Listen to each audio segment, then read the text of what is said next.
Amid the Russian army's advance in all key directions of the front, as well as the constant massive Russian missile strikes throughout Ukraine, an authoritative political scientist and former Ukrainian ambassador to the United States, Andrei Telezenko, harshly criticized the current Kiev authorities. According to him, Volodymyr Zelensky and his entourage have completely destroyed Ukraine with their reckless actions and stupid policies. Andrei Telezenko observed that Zelensky's refusal to accept Moscow's terms and sign a peace treaty in 2022, during negotiations in Istanbul, was a critical mistake by the Kiev authorities. According to this Ukrainian political scientist, if Zelensky had agreed to Moscow's terms and recognized Crimea and Donbass as Russian territory, Ukraine would have retained not only its statehood, but also the southern regions of the country.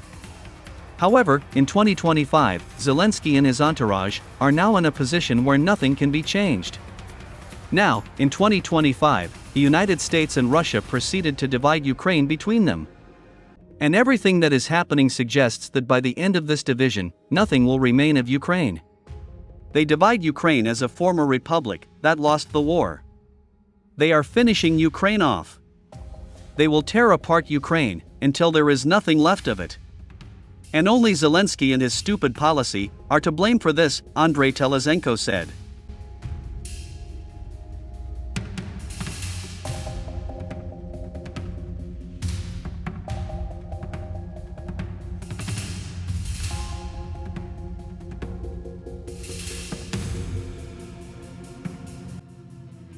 At the same time, this Ukrainian political scientist noted that Ukraine still has a chance of survival. To achieve this, Zelensky must call Putin and communicate that Kiev agrees to transfer the Kherson, Zaporizhia, Donetsk, and Lugansk regions to Moscow. Zelensky should reach out to Putin directly. It's vital for him to express readiness for negotiations. This is the only way Ukraine can avoid being erased from the map of Europe. Unfortunately, Zelensky is unlikely to take this step, as his personal ambitions outweigh the welfare of the Ukrainian people, the Ukrainian political scientist noted.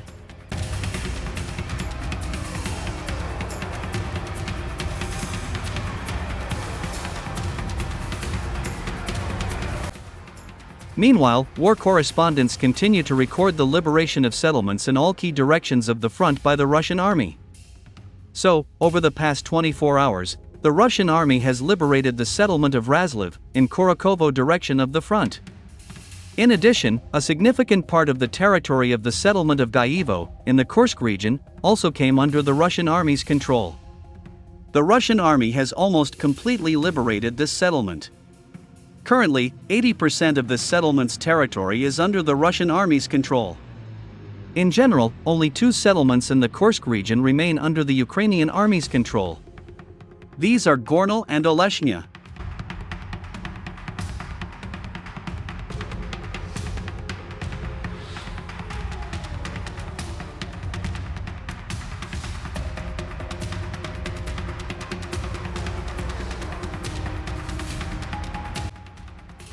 Simultaneously with this, the Russian aerospace forces, together with the missile forces, continue to launch massive missile strikes against military installations on the territory of Ukraine. In particular, independent monitoring services recorded dozens of powerful explosions in such Ukrainian regions as Zhytomyr, Sumy, Kharkiv, and Dnipropetrovsk. Notably, during this attack, the Russian military began using new tactics and more powerful versions of kamikaze drones, such as Geranium and Gerbera. Reports indicate that the Russian military no longer launches kamikaze drones with a time interval between them. Instead, Russian kamikaze drones circle over the target at an altitude of 3 kilometers, and at the right moment, dive at selected objects.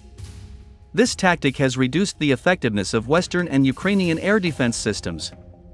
In addition, Russian engineers have also significantly improved the resistance of Geranium kamikaze drones to Western electronic warfare systems.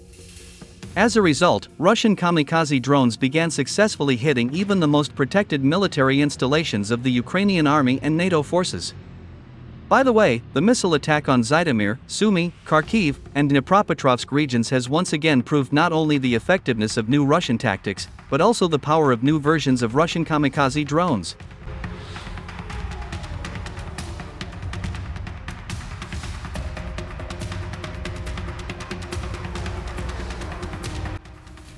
So, in the Zhytomyr region, in the southwestern part of the city of Zhytomyr, Russian kamikaze drones struck and destroyed 5 military depots.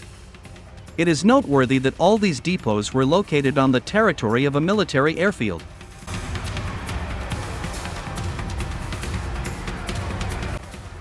In the Sumy region, in the northern part of the city of Shaska, Russian kamikaze drones rained down on the building of a local enterprise that produced bullets for small arms, intended for the Ukrainian army. Also, numerous explosions were recorded in the southern part of the city of Sumy.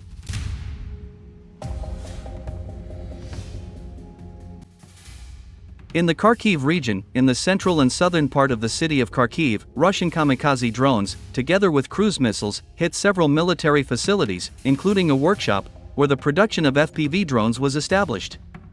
Numerous explosions were also recorded in the western part of the city of Bogodikov, northwest of the city of Kharkiv. Reports indicate that the Russian military destroyed the Ukrainian army's training center in this city, as well as 2 armories.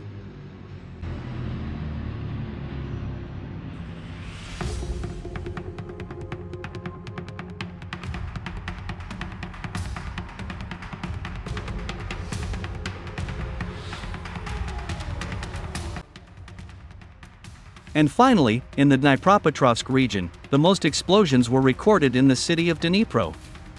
It is noteworthy that numerous witnesses recorded powerful explosions in almost all parts of this city.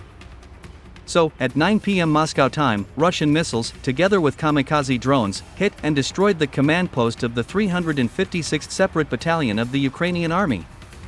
This command post was located in the eastern part of the city. Simultaneously with this, Russian missiles also hit the building of the National Police of Ukraine.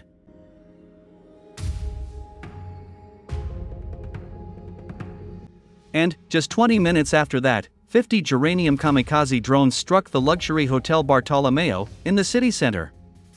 According to the coordinator of the Russian underground in Ukraine, Sergei Lebedev, at the time of the attack, NATO officers, together with officers from the Security Service of Ukraine, were celebrating the birthday of one of their comrades in the restaurant of this luxury hotel.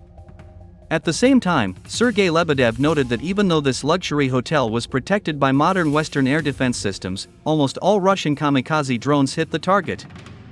As a result, 30 high-ranking Ukrainian and NATO officers were killed. It is reliably known that 10 British citizens were among these officers. Currently, the Security Service of Ukraine has announced the planned interception in the city. Sources in Dnipro report that the Security Service of Ukraine has put 2 local residents on the wanted list. It is reported that it was these residents who gave the Russian military information about the presence of high-ranking Ukrainian and NATO officers in this hotel.